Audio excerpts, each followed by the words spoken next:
If you need to remove a payment method from your Slack account, follow these straightforward steps to ensure your billing information is updated. Step 1. Log into Slack. Access your Slack account by visiting the Slack website or opening the Slack app. Enter your credentials to log in. Step 2. Navigate to Billing. Once logged in, click on your workspace name in the top left corner. From the drop-down menu, select Administration, then choose Billing to access your billing settings. Step 3. Access Payment Methods. In the Billing section, look for the Payment Methods tab. Click on it to view all the payment methods currently associated with your account. Step 4. Select the payment method to remove.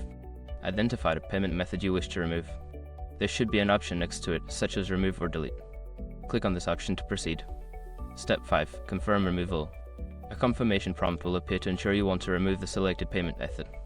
Confirm your choice, and the payment method will be successfully removed from your account. After completing these steps, your payment method will be updated in Slack. If you have any further questions or need assistance, consider reaching out to Slack support for help.